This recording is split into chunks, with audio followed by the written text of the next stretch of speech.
আপনি যদি এই রকম একটা ডিজাইন করতে চান, লাইক 3D একটা ডিজাইন, তো 3D ডিজাইন কিন্তু অনেক প্রকার হতে পারে এবং অনেক প্রকার হয়ে থাকে। তো আপনি যদি এই রকম একটা 3D ডিজাইন করতে চান, তাহলে এই ডিজাইনটা কিভাবে করবেন? তো চলেন আমি ফুল প্রসেস দেখিয়ে দিচ্ছি। যাদের যাদের এই ভিডিওটি প্রয়োজন আছে অবশ্যই দেখবেন। এটা হচ্ছে অ্যাডোবি ইলাস্ট্রেটরে করব। সো প্রথমে আমি কি করব? প্রথমে এখান থেকে রেক্টেঙ্গেল টুল নিব। এখান থেকে রেক্টেঙ্গেল টুল নিব এবং এই কালারটাকে আমি ব্ল্যাক করে দিচ্ছি। আপনারা যে কোনো কালার ইউজ করতে পারেন, ডাজন্ট ম্যাটার। তো আমি একটু জুম করে নিই দেখার সুবিধার্থে। তো এটাকে একটু চিকন করে নিই আর একটু। ওকে, তো এইটাতে অলটা প্রেস করে কপি করে যদি আমি ছেড়ে দেই অ্যান্ড কন্ট্রোল ডি চেপে এখানে অনেকগুলো কপিস করে নিব। অ্যান্ড করে নেওয়ার পরে এখানে আমি এগুলো এখন সিম্বলে নিয়ে যাব। তো আমার এখানে সিম্বল আছে, যদি আপনারা সিম্বল খুঁজে না পান সেক্ষেত্রে উইন্ডো মেনু থেকে আপনারা সিম্বল পেয়ে যাবেন। এই যে ট্রান্সফর্মের উপরে সিম্বল অপশন আছে, এখান থেকে আপনারা সিম্বল অপশনটা পেয়ে যাবেন। সো আমার এখানে আছে, তো আমি এটাকে কি করব, এটাকে ধরে নিয়ে এসে এখানে ড্র্যাগ করে কিন্তু ছেড়ে দিব। ঠিক আছে, এখানে ছেড়ে দেওয়ার পর কি হবে আমি দেখাচ্ছি। এখানে এই কাজটা নিয়ে এসে যদি আমি ছেড়ে দেই, তারপর এখানে থাকবে নিউ সিম্বল। এখানে আপনি সিম্বলের একটা নাম দিবেন, আমি লাইক দিলাম 333। অ্যান্ড এখানে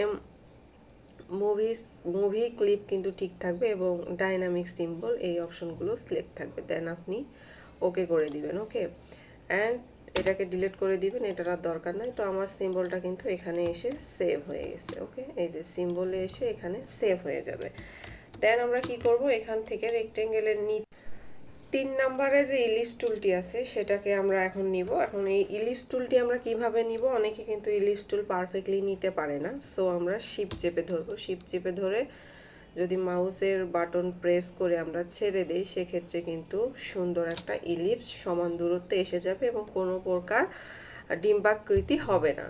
তো এটাতে আমি যদি কোনো কালার দিই, আমি দিলাম এখানে গ্রিন কালার, ডাজেন্ট ম্যাটার, আপনারা যে কোনো কালার ইউজ করতে পারেন। দেন আমি যাব ইফেক্টে। ইফেক্ট থেকে এখানে 3D অ্যান্ড ম্যাটেরিয়ালস আছে, তারপর কিন্তু নিচে আছে 3D ক্লাসিক। আমি এই অপশনে যাব, যাওয়ার পরে রিভলভ ক্লাসিক এটাতে ক্লিক করব। ওকে, এবার এখানে কি করব, এখানে যে উপরের অ্যাঙ্গেলটা আছে এখানে আমি দিব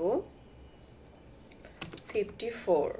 আপনারা কিন্তু দেখে শুনে সুন্দরভাবে দিবেন। এখানে কিন্তু এটাতে নির্দিষ্ট কোনো নিয়ম কানুন নাই। সো আপনারা যেভাবে ইচ্ছা, এবং আপনারা কিন্তু দেখতে পাবেন যে আপনার বৃত্তটা, মানে আপনি যে 3D ডিজাইনটা করবেন সেটা কোন অ্যাঙ্গেলে যাচ্ছে। ওকে, তো এখান থেকে আপনারা আপনাদের ইচ্ছা মতো দিয়ে নেবেন এবং আপনি কোন শেপে কীরকমভাবে চাচ্ছেন সেই শেপটা এখানে কিন্তু আসবে। ওকে, আমি কিন্তু এখানে নির্দিষ্ট কোনো মাপ দিচ্ছি না। অনেকে কিন্তু এই বিষয়টা বুঝতে পারবে না। আমি এখানে নির্দিষ্ট কোনো মাপ দিচ্ছি না। এক এক ডিভাইসে কিন্তু এক এক রকমের 3D আসতে পারে। সেক্ষেত্রে আপনারা সাইডে এই জিনিসটা রেখে আপনারা কিন্তু সাইজগুলো বাড়ায়া কমায়া দিয়ে দেখতে পারেন। ওকে, আমার মতোই হবে এমন কোনো বিষয় না, আপনারা চাইলে আলাদাও করতে পারেন। অ্যান্ড এই বিষয়গুলো কিন্তু মাথায় রাখতে হবে। এখানে অ্যাঙ্গেল কিন্তু 360 ডিগ্রি থাকবে। এবার আমি অফসেটটা চেঞ্জ করব। অফসেটটা কিভাবে চেঞ্জ করব, আমি এখানে আচ্ছা ৭৭ দিলাম। দেওয়ার পর প্রিভিউ অপশনটা কিন্তু আপনারা প্রিভিউ অপশনটা কিন্তু অবশ্যই দেখতে হবে, তা না হলে কিন্তু আমরা বুঝতে পারবো না যে আমাদের ডিজাইনটা কেমন হচ্ছে। তো আমি যদি অফসেটটা আর একটু বাড়াই দিই অ্যান্ড প্রিভিউ অপশনে ক্লিক করি, দেখতে পাবো আমাদের ডিজাইনটা এইরকম হবে। সো আমাদের আরও একটু পরিবর্তন দরকার। তো কেমন ডিজাইন আমি চাচ্ছি সেটা কিন্তু ডিসাইড করবে এই অফসেট থেকে। তো আমি যদি এইরকম একটা ডিজাইন করতে চাই সেক্ষেত্রে আমি এইরকমই নিতে পারবো। সো আমার এইটা ভালো লাগতেছে না। তো এখানে কিন্তু অ্যাঙ্গেলগুলো আপনারা চেঞ্জ করে দেখতে পারেন। ওকে, আমি যদি এইরকম একটা শেপ নিই, ওকে আমি এই রকমের নিলাম, এটা কোনো বিষয় না। এখন কি করব, এখন এই যে এখানে ম্যাপ আর্ট আছে এখানে ক্লিক করব। ওকে, করার পর এখানে সিম্বলে যে নান অপশন আছে এখানে ক্লিক করব। করার পর আমরা ওই যে আগে যে রেক্টেঙ্গেল নিয়ে একটা ডিজাইনের সিম্বলে রাখলাম সেটা এখান থেকে সিলেক্ট করব। আমি কিন্তু 333 দিয়ে সেভ করছি। অ্যান্ড এখানে ক্লিক করব। করার পর কি করব, এখানে স্কেল টু ফিট এখানে ক্লিক করব। ওকে, ক্লিক করার পর কিন্তু দেখা যাচ্ছে এখানে ডিজাইনটা আমার কি রকম হবে। সো এখন কি করব, এখন আমি ওকেতে প্রেস করব। ওকেতে প্রেস করার পর আগের কিন্তু রিভলভ ক্লাসিকটা আসবে, এটা আমরা এই রকমই কিন্তু দিয়েছিলাম এবং এখানে এই রকমের সব কিছু ঠিক রাখার পর ওকেতে প্রেস করব। ওকে, ওকেতে প্রেস করার পর কী করব, এখন কিন্তু এখানে একটা কাজ করতে হবে, সেটা হচ্ছে যে আমরা এখন অবজেক্টে যাব। ওকে, আমরা কিন্তু যে কোনো ইফেক্ট অ্যাপ্লাই করলে সেখানে এক্সপ্যান্ড করতে হয়, এটা আমরা গ্রাফিক ডিজাইনরা সবাই জানি। যারা গ্রাফিক ডিজাইন করে থাকে এই বিষয়টা কিন্তু অতীব জরুরি। যদি আমরা কোনো ডিজাইনে ইফেক্ট ইউজ করি সেক্ষেত্রে কিন্তু আমাদের এক্সপ্যান্ড করতে হবে। তো অবজেক্ট থেকে এক্সপ্যান্ড অ্যাপারেন্স এখানে ক্লিক করব।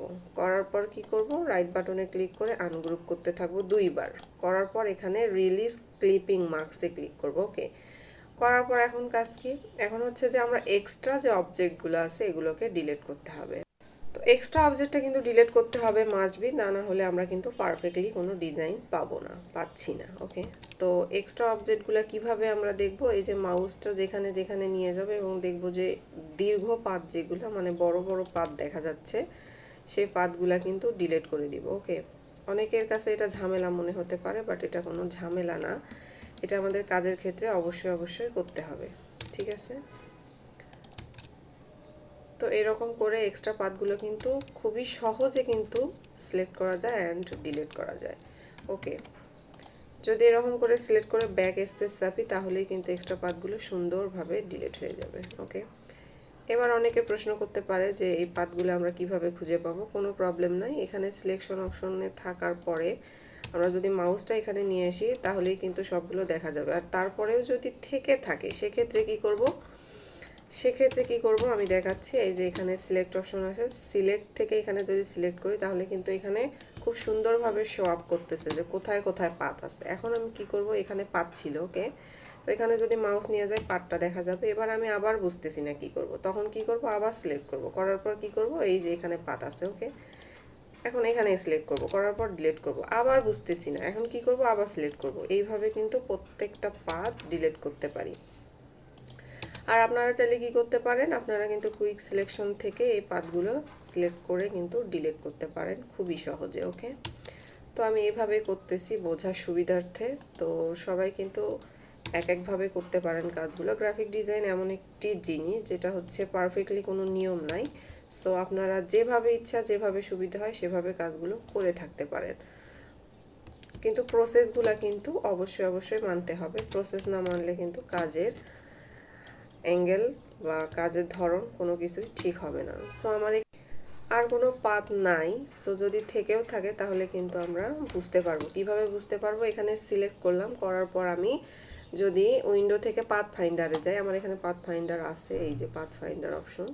তো পাথ ফাইন্ডারে যদি আমি ইউনিট অপশনে ক্লিক করি তাহলে দেখা যাবে সুন্দরভাবে কিন্তু ইউনিট হয়ে গেছে। আর যদি ইউনিট না হয়ে যায় তাহলে বুঝবেন যে আপনার এখানে অবশ্যই অবশ্যই বা এখানে যদি কোনো পরিবর্তন হয় তাহলে বুঝতে পারবেন যে আপনার এখানে পাতগুলো ভালোভাবে ডিলিট হয়নি। ওকে, তো আমার পাতগুলো ভালোভাবে ডিলিট হয়েছে, এখন আমি এখানে যে কোনো কালার ইউজ করতে পারি। ওকে, তাহলে এইভাবে কিন্তু আমরা 3D ডিজাইনগুলো করতে পারি এবং এগুলো কিন্তু দেখতে অসম্ভব সুন্দর এবং অনেক চমৎকার লাগে। আপনারা দেখতেই পাচ্ছেন ডিজাইনগুলো কত সুন্দর হয়।